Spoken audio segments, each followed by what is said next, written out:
আজকে আন্তর্জাতিক অপরাধ ট্রাইব্যুনালে জুলাই আগস্ট বাংলাদেশব্যাপী যে মানবতা বিরোধী অপরাধ সংঘটিত হয়েছে নিরীহ নিরস্ত্র ছাত্র জনতার উপরে, সেই বিচারের জন্য প্রথম নির্ধারিত দিন আজকে ধার্য আছে। আজকে এই ট্রাইব্যুনালে যে মামলাগুলো নির্ধারণে কজ লিস্টে আছে তার মধ্যে 14 জন আসামি ইতিমধ্যে অন্যান্য মামলায় কারাগারে গ্রেফতার হয়ে আটক আছে। তাদেরকে এই মামলায় গ্রেফতার দেখানো হয়েছে এবং আজকে এই 14 জন আসামিকে ট্রাইব্যুনালে হাজির করানো হবে। তাদের ব্যাপারে আজকে তদন্ত প্রতিবেদনের অগ্রগতি জমা দেওয়ার জন্য দিন ধার্য আছে।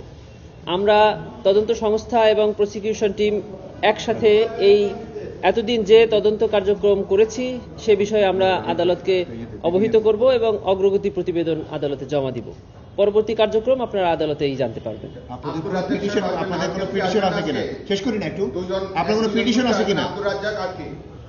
এই ব্যাপারে আমাদের কাছে এখনো কোনো স্পেসিফিক তথ্য আসেনি যে কয়জন আনা হবে। আমরা এতটুকুই জানি যে 14 জন আনা হবে। আচ্ছা, পিটিশন আপনাদের কোনো পিটিশন আছে কিনা? আপনাদের কি কোনো আবেদন আছে কিনা নতুন করে তাদেরকে তদন্ত সংস্থায় জিজ্ঞাসাবাদ করার? না, আমাদের এই জাতীয় কোনো আবেদন নাই। আসামিদের বেশিরভাগ কোন কারাগার থেকে? আমরা বিভিন্ন জায়গা থেকে আরো শুনতে পাচ্ছি, কোনো ইনফরমেশন আছে?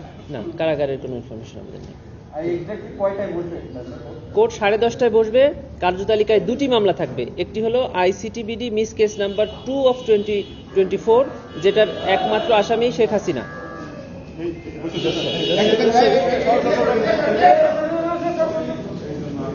কেউ ভিডিও করবেন না, ভিডিও করবেন না প্লিজ।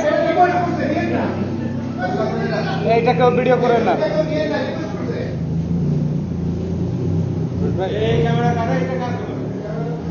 হ্যাঁ, আমি বলছি মামুন কেটে আসে তো, মামুনের কাছে ব্যাগ কেটে আমার কাছে মামুন আসে। ঠিক আছে, দুটি মামলা আছে। একটা হলো আইসিডিবিডি মিস কেস নাম্বার 2 অফ 2024, সেখানে একমাত্র আসামি শেখ হাসিনা।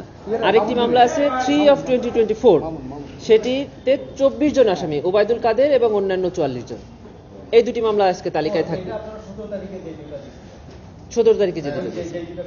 রাইট, ঠিক আছে। ওবায়দুল কাদের সহ অন্যান্য 44। হ্যাঁ, সব মিলে 45 জন আর কি। রাইট। জি, একবার একটু না, আরেকবার একটু পুরোটা একবারে বলুন।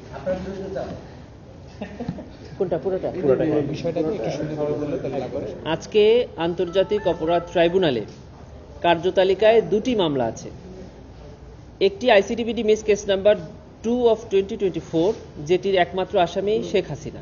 আরেকটি হলো আইসিটিবিডি মিস কেস নাম্বার 3 অফ 2024, যেটিতে 45 জন আসামি, ওবায়দুল কাদের এবং অন্যান্য 44 জন। দুটি মামলায় আজকে তদন্ত প্রতিবেদনের অগ্রগতি জানানোর জন্য দিন ধার্য আছে।